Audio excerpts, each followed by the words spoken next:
This is where a fence and several fruit trees used to be until the Edmonton police took them down in their efforts to remove an intruder from the basement of that home in the Boyle Street area. And he lifts up his hand and he's got something black in his hand and it looks like he's holding a handle. And I'm like, yeah, I think I'm just, if that's a gun, I shouldn't be standing here. Around 1:30 a.m. on November 26th, Timothy Anderson and Candace Jane Dorsey heard their basement alarm go off.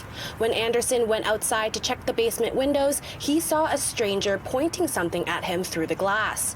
They say they called the police, and when flashbangs and call-outs didn't work, the police drove in an armored vehicle, removing the fence and cutting down trees to breach the back door of the basement. While I never felt any lack of confidence in the police and what they were doing, the end result is causing us a lot more expense and perhaps even harm than we feel was necessary given the circumstances. EPS says shortly after the door breach, the intruder finally walked out and gave himself up to police.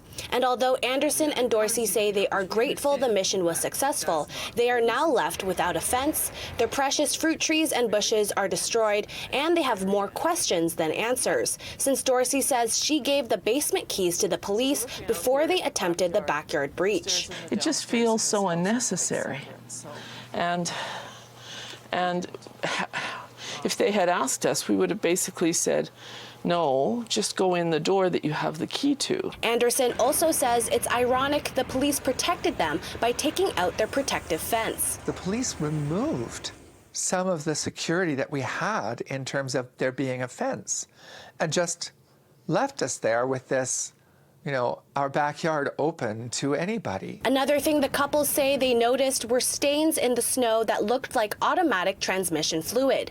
It may have come from the $500,000 armored vehicle, which came through their backyard. It really speaks to how policing has shifted away from kind of keeping people safe to becoming this militarized force that is used for other things. In an email to City News, police said that the members on site were advised that they couldn't safely approach the door, necessitating the use of the armored vehicle.